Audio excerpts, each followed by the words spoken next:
Welcome to SST classes by Lakwinder sir. Today we are going to start our new topic power sharing. जैसा कि ये power sharing नाम से ही खुद ही explain करता है चैप्टर अपने आप को कि पावर को कैसे शेयर किया जाए और पावर को शेयर करने की ज़रूरत क्यों है. As you know, we live in a democratic country. Lot of the countries of the world are democratic countries. तो इन डेमोक्रेटिक कंट्रीज़ पावर को शेयर करना बहुत ज़्यादा ज़रूरी है, क्योंकि पावर को जब शेयर किया जाता है तो पावर दो तरीके से शेयर होती है. पावर का एक वर्टिकल डिवीज़न ऑफ पावर होता है और दूसरा हॉरिजॉन्टल डिवीज़न ऑफ पावर होता है. वर्टिकल डिवीज़न ऑफ पावर में जैसा हम जानते हैं कि डिफरेंट लेवल ऑफ गवर्नमेंट होते हैं, जैसे कि सबसे ऊपर सेंट्रल गवर्नमेंट होता है, उसके बाद स्टेट गवर्नमेंट और फिर लोकल सेल्फ गवर्नमेंट में पावर डिवाइड होती है. उसी तरीके से जब हम पावर को डिवाइड करते हैं बराबर बराबर हॉरिजॉन्टल रूप से, तो उसमें एक तरफ जहाँ पे होती है लेजिस्लेचर, फिर एग्जीक्यूटिव और उसके बाद जुडिशरी, तीनों ही ऑर्गन एक दूसरे के बराबर हॉरिजॉन्टली रहते हैं. तो जब बहुत ही बेहतर तरीके से, इंटेलिजेंट तरीके से, बुद्धिमानी पूर्वक पावर को शेयर किया जाता है लेजिस्लेचर, एग्जीक्यूटिव और जुडिशरी के बीच में, यानी कि व्यवस्थापिका, कार्यपालिका और न्यायपालिका में जब पावर को शेयर किया जाता है, ये बहुत ज़्यादा ज़रूरी है एक लोकतंत्र के लिए, क्योंकि लोकतंत्र में पावर का शेयर किया जाना ज़रूरी है. तो इससे पहले हम इस पावर शेयरिंग के सिद्धांत को समझें. पहले हमारे पास दो स्टोरीज़ दी गई हैं, दो डिफरेंट नेशंस की. उन दोनों ही स्टोरीज़ के बारे में हम जानेंगे. तो यहाँ पे दो देशों के बारे में बताया गया है, बेल्जियम और Sri Lanka. Belgium is a small country of Europe और it is smaller in area than our Haryana और its border is with France, Netherland, Germany and Luxembourg. ये देश हैं जो इसके बॉर्डर को छूते हैं. जर्मनी, फ्रांस, नीदरलैंड ये और लग्जमबर्ग, इन देशों से घिरा हुआ बेल्जियम एक देश है. ये एक छोटा सा देश है. इसकी पॉपुलेशन, इसकी जनसंख्या 1 करोड़ के आसपास है और ये हमारे हरियाणा से भी आधी है. यहाँ पे बहुत विभिन्न प्रकार के, विभिन्न जातियों और समुदायों के लोग एक साथ रहते हैं. इस देश की पॉपुलेशन में फ्लैमिश रीजन और वैलोनिया रीजन में ये देश बटा हुआ है और इसकी राजधानी ब्रसेल्स में है. 59% पीपल जो हैं वो फ्लैमिश रीजन में रहते हैं और डच भाषा को बोलते हैं. 40% लोग वैलोनिया रीजन में रहते हैं और वो फ्रेंच भाषा को बोलते हैं. बाकी के 1% लोग जर्मन भाषा बोलते हैं. अब इसकी राजधानी जो है ब्रसेल्स, वहाँ पे 80% लोग फ्रेंच बोलते हैं, जबकि 20% लोग डच भाषा को बोलते हैं. तो इस तरीके से जो फ्रेंच स्पीकिंग माइनॉरिटी है वो बहुत ही रिच और पावरफुल है. इसका डच स्पीकिंग कम्युनिटी जो कि मेजॉरिटी में है, उन लोग हमेशा विरोध करते थे. उन लोगों को लगता था कि हमें शिक्षा और विकास बहुत ही बाद में प्राप्त हुआ है. इससे उन दोनों ही समुदायों के बीच में बहुत सारी टेंशन रहने लगी, बहुत सारा तनाव रहने लगा और 1950-60 के दौरान इन लोगों में आपस में हमेशा विवाद जैसी स्थिति बनी रहती थी. और सबसे ज़्यादा विवाद ब्रसेल्स में होता था, क्योंकि ब्रसेल्स में एक बहुत बड़ी समस्या थी. डच स्पीकिंग पीपल जो हैं वो देश भर में 59% थे, लेकिन राजधानी में वो माइनॉरिटी में थे, क्योंकि राजधानी में उनका नंबर सिर्फ 20% ही था, जबकि 80% लोग फ्रेंच भाषा के बोलने वाले हैं. अब इस स्थिति को अगर हम कंपेयर करके देखें एक दूसरे देश जो कि भारत का पड़ोसी देश है, तमिलनाडु से समुद्र को पार करके एक द्वीप आता है श्रीलंका. उस श्रीलंका की अगर हम बात करें तो वहाँ पे दो मेजर ग्रुप हैं. एक सिंगला भाषा को बोलने वाले जो कि 74% हैं, बौद्ध धर्म को अपनाते हैं, और दूसरे तमिल भाषा को बोलने वाले जो 18% हैं. अब तमिल बोलने वालों में भी दो और सब ग्रुप हैं. एक वो तमिल हैं जो वहीं के रहने वाले हैं, जिनको श्रीलंकन तमिल कहा जाता है, और दूसरे वो तमिल हैं जिनके फोरफादर्स यानी एंसेस्टर्स भारत से आए थे, और उन लोगों को इंडियन तमिल कहा जाता है. तो जैसा कि हम सब मैप से देख पाते हैं, श्रीलंका के तमिल जो हैं वो उत्तर और पूरब की तरफ, देश के उत्तर और पूरब में हैं। उनमें से जो ज़्यादातर लोग हैं श्रीलंका के निवासियों में वो बौद्ध धर्म के मानने वाले हैं और सिंगला भाषा को बोलते हैं, जबकि तमिल लोग हिंदू हैं या मुसलमान हैं और 7% इस देश में क्रिश्चियन रहते हैं जो दोनों ही भाषाओं को बोलते हैं। Sinhala and Tamil both are spoken by these people. ऐसे में हमें सोचने की ज़रूरत यह है कि इन स्थितियों में क्या हुआ होगा। तो जैसे बेल्जियम में डच कम्युनिटी इस बात का एडवांटेज ले सकती है कि वहाँ पे डच भाषा को बोलने वाले नंबर ज़्यादा है, लोगों का नंबर ज़्यादा है, वो मेजॉरिटी में है और इसलिए अपनी इच्छाओं को वो फोर्स कर सकते हैं, इम्पोज कर सकते हैं फ्रेंच और जर्मन स्पीकिंग पॉपुलेशन के ऊपर। और इससे उन दोनों ही कम्युनिटीज़ के बीच में जो ऑलरेडी विरोध चल रहा है वो और ज़्यादा बढ़ जाएगा और इससे देश का पार्टीशन जैसी स्थिति भी आ सकती है। जैसा हम सब जानते हैं कि भारत में ऐसा ही हुआ। भारत एक समय पे भाषागत आधार पे ही मुस्लिम्स और हिंदूज़ में बटा, इंडिया और पाकिस्तान बना। ऐसी स्थिति में अगर ऐसी स्थिति वहाँ भी आती है तो वहाँ भी ऐसा हो सकता है, देश का पार्टीशन हो सकता है। तो दोनों ही साइड्स ब्रसेल्स के ऊपर कंट्रोल अपना रखने की कोशिश करेंगी। क्यों? क्योंकि जहाँ डच की पॉपुलेशन ज़्यादा है वहीं फ्रेंच की पॉपुलेशन ब्रसेल्स में ज़्यादा है। श्रीलंका में सिंगला कम्युनिटी एंजॉय करती है और ज़्यादा बिगर मेजॉरिटी को, क्योंकि वो तो वहाँ पे 74% है और वो अपनी विश को आराम से पूरे देश के ऊपर लागू कर सकते हैं। अब हम आगे समझेंगे कि इन दोनों देशों में क्या हुआ। तो सबसे पहले हम समझते हैं श्रीलंका को। श्रीलंका में हमेशा बहुसंख्यकवाद चला। Sri Lanka emerged as an independent country in 1948, 1948 में, हमसे एक साल बाद ये देश आज़ाद हुआ था। The leaders of Singla community sought to secure dominance over the government by virtue of their majority। अब क्योंकि ये लोग मेजॉरिटी में थे, सिंगला भाषा वाले मेजॉरिटी में थे, तो इन लोगों ने अपने ही हिसाब से वहाँ पे अपनी सरकार को चलाना चाहा, अपनी इच्छाओं को दूसरों पे थोपना चाहा। तो वो सरकार जो डेमोक्रेटिक तरीके से चुनी गई थी उसने मेजॉरिटेरियन यानी कि बहुसंख्यकवाद को अपना लिया और सिंगला सुपरमेसी वहाँ पे हो गई। बाकी सबका तिरस्कार कर दिया गया। 1956 में वहाँ पे एक एक्ट पास किया गया। उस एक्ट के तहत सिंगला भाषा को वहाँ की राष्ट्रीय भाषा बना दिया गया और इस तरीके से तमिल भाषा का डिसरिगार्ड किया गया, उसका असम्मान किया गया। तो वहाँ की गवर्नमेंट ने ऐसी नीतियों को अपनाया कि सिंगला वाले लोगों का, जो सिंगला भाषा के अनुयायी थे, बौद्ध धर्म के अनुयायी थे, उन लोगों को यूनिवर्सिटीज़ पोजीशन, गवर्नमेंट की जॉब्स, ये सब में उनको आरक्षण दिया जाने लगा, उनको विशेष लाभ दिया जाने लगा। एक नया संविधान ऐसा बनाया गया जिससे बौद्ध धर्म को बढ़ावा दिया गया। वो सभी मेजर्स जो थे एक के बाद एक आते रहे और इस तरीके से श्रीलंकाई तमिलों के मन में एक एलिनेशन का भाव आता रहा। उनको लगा कि हमारा इस देश में महत्व नहीं है।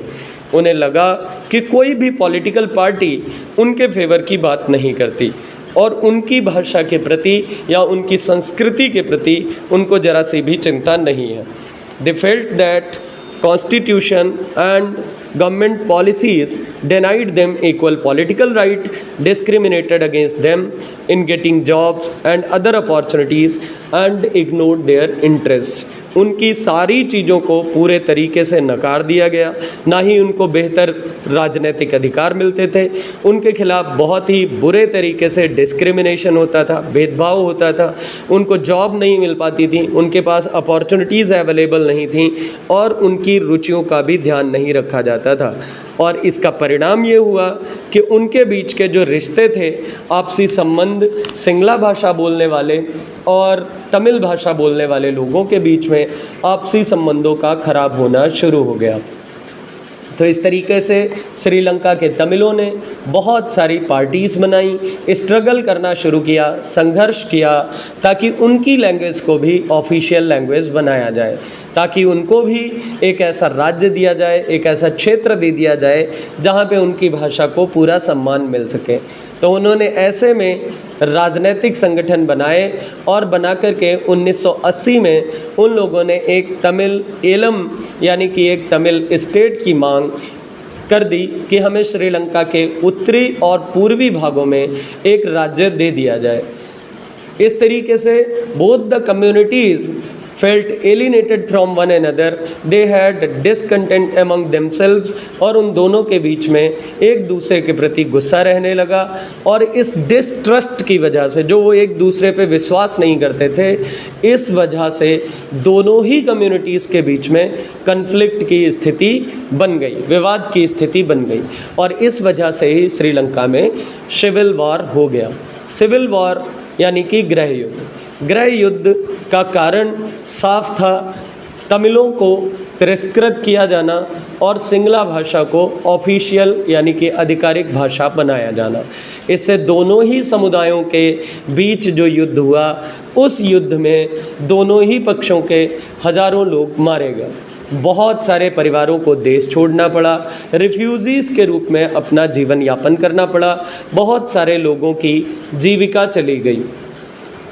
अब श्रीलंका में बहुत ही अच्छा पहले जो इकोनॉमिक डेवलपमेंट था, एजुकेशन थी, हेल्थ थी, लेकिन वहाँ पे सारी जो फैसिलिटीज़ अवेलेबल थी, सिविल वॉर ने उन सबको बदल करके रख दिया।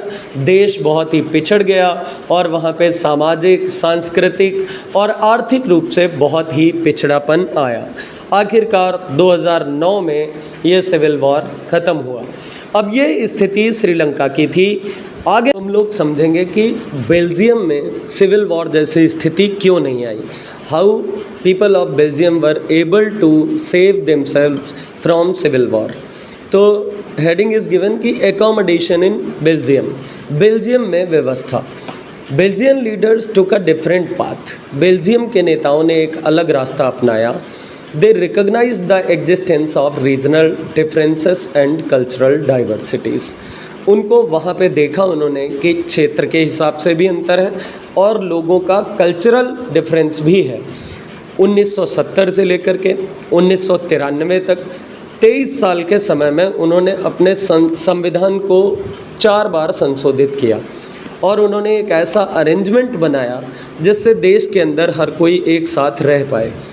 इस अरेंजमेंट में उन्होंने काम किया कि हर कोई ऐसा लगे कि बहुत ही इनोवेटिव तरीके का संविधान बना हुआ है जहां हर किसी को शामिल किया गया। तो उन्होंने जो बेल्जियम में मॉडल अपनाया, उनकी खास बातें थीं। Constitution prescribes that the number of Dutch and French speaking ministers shall be equal in the central government. उनकी जो केंद्र में सरकार बनेगी, उस सरकार में डच और फ्रेंच भाषा को बोलने वाले मंत्रियों का नंबर एक बराबर रहेगा। Some special laws support the majority of members from each linguistic group. हर एक कुछ मुद्दे ऐसे होंगे जिन पर दोनों ही पक्ष के मंत्रियों का बराबर योगदान चाहिए होगा, मेजॉरिटी में वोट चाहिए होंगे, तब किसी मुद्दे को पास किया जा सकेगा। No single community can make decisions unilaterally. कुछ ऐसे मुद्दे जो सेंसिटिव होंगे उन पे कोई भी एक पक्ष कोई भी निर्णय नहीं ले पाएगा, दोनों ही पक्षों की सहमति और मेजॉरिटी आवश्यक होगी। Many powers of the central government have been given to the state government of the two regions of the country. The state governments are not subordinate to the central government. इसके साथ साथ में जो वहाँ की powers हैं, केंद्र सरकार की शक्तियों को दोनों ही राज्यों में भी, फ्लेमिश रीजन और वेलोनिया रीजन की दोनों ही सरकारों को दिया गया है। यहाँ की सरकारें, जो राज्य सरकारें हैं, वो पूर्ण रूप से आज़ाद हैं, केंद्र सरकार के अधीन नहीं हैं। ब्रसेल्स का सिस्टम पूरे तरीके से अलग बनाया गया है। वहाँ पे भी दोनों ही कम्युनिटीज़ का बराबर रिप्रेजेंटेशन दिया गया है। The French speaking people accepted equal representation in Brussels because Dutch speaking community has accepted equal representation in the central government. अब जैसा कि हम जानते हैं कि ब्रसेल्स में 80% लोग फ्रेंच भाषा को बोलने वाले हैं, सिर्फ 20% लोग ही डच भाषा को बोलने वाले हैं। लेकिन फिर भी दोनों ही पक्ष बराबर बराबर मिनिस्टर रखने को तैयार हो गए, क्योंकि डच भाषा वाले बोलने वाले लोग देश में 59% है, 59%। उन्होंने देश में बराबर का रिप्रेजेंटेशन स्वीकार कर लिया। इसीलिए राज्य में जो राजधानी है देश की, वहाँ पे भी दोनों पक्षों का बराबर रिप्रेजेंटेशन है। Apart from central and state government, there is a third kind of government. This community government is elected by the people belonging to one language community, Dutch, French and German speaking, no matter where they live. अब इन दो राज्यों की सरकार और केंद्र की सरकार के अलावा वहाँ एक तीसरे तरीके की गवर्नमेंट भी है, जिसको कम्युनिटी गवर्नमेंट कहा जाता है। ये देश भर के लोग जो सेम भाषा को बोलते हैं उसके द्वारा इसका चुनाव किया जाता है। डच भाषा बोलने वाले लोग, फ्रेंच भाषा बोलने वाले लोग और जर्मन भाषा वाले लोगों की अपनी अपनी सरकार है। देश भर में चाहे वो कहीं भी क्यों ना रहते हों, इस कम्युनिटी गवर्नमेंट के अधीन वो सभी रहते हैं। This government has the power regarding cultural, educational and language related issues. इस सरकार के पास जितनी भी सांस्कृतिक, शिक्षा से संबंधित और भाषा से रिलेटेड जो भी मुद्दे होते हैं, उन पे नियम और कानून बनाने का अधिकार, सारे अधिकार इनको प्राप्त है। हम ये पाते हैं कि बेल्जियम का मॉडल बहुत ही कॉम्प्लिकेटेड है और ये है भी, लेकिन इन अरेंजमेंट्स ने बहुत अच्छा वहाँ पे काम किया है, किसी भी तरीके की सिविल वॉर जैसी स्थिति को आने से रोका है। तो अब ऐसे बहुत सारे यूरोप के देश हैं, जब उन्होंने मिलकर के एक यूरोपियन यूनियन बनाया तो उसकी राजधानी, उसका हेडक्वार्टर उन्होंने ब्रसेल्स को चुना, क्योंकि ब्रसेल्स ने अपने यहाँ पे बहुत ही अच्छे तरीके से एकोमोडेट किया था। अपने यहाँ की रीजनल डाइवर्सिटीज़ की व्यवस्था उन्होंने बहुत ही भली भांति की थी। तो आज के इस सेशन में हमने समझा कि श्रीलंका की स्थिति क्या है। एक बार फिर से शॉर्ट में बता दें कि श्रीलंका के 74% लोग, 74% पीपल ऑफ श्रीलंका और सिंगला भाषा पीपल, सिंगला भाषा को बोलने वाले लोग हैं। बुद्धिज़्म के लोग हैं, वो बौद्ध धर्म को मानने वाले लोग हैं। वहाँ के 18% लोग तमिल भाषा बोलते हैं और 7% लोग वहाँ के क्रिश्चियन हैं।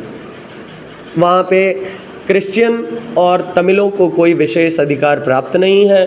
सारे अधिकार जो सिंगला भाषा बोलने वाले लोग हैं, बौद्ध धर्म के लोग हैं, उन्हीं को प्राप्त हैं। इसीलिए वहाँ पे सिविल वॉर की स्थिति बनी, क्योंकि उन्होंने अन्य भाषाओं का डिसरिगार्ड किया था। जबकि बेल्जियम के बारे में हमने समझा कि वहाँ पे 3 अलग अलग भाषाओं के मानने वाले लोग हैं, जिनमें से 59% पीपल डच बोलते हैं, 40% भाषा बोलते हैं और 1% लोग जर्मन भाषा बोलते हैं। लेकिन उन्होंने अपनी रीजनल डाइवर्सिटीज़ को बहुत ही अच्छे तरीके से हैंडल किया। 2 अलग अलग क्षेत्रों में बांटा, देश की राजधानी में और देश के दोनों राज्यों में सुंदर व्यवस्था उनके द्वारा की गई है, जहाँ पे दोनों ही मुख्य भाषाओं के बोलने वाले लोगों को बराबर रिप्रेजेंटेशन प्राप्त है। उनका मॉडल इतना ज़्यादा प्रभावशाली है कि जब यूरोपियन यूनियन ने अपना संगठन बनाया तो उसका हेडक्वार्टर उन्होंने ब्रसेल्स को बनाया। आठ हो तो आप कमेंट में जा कर के मुझसे पूछ सकते हैं। Thank you so very much. Have a very nice day.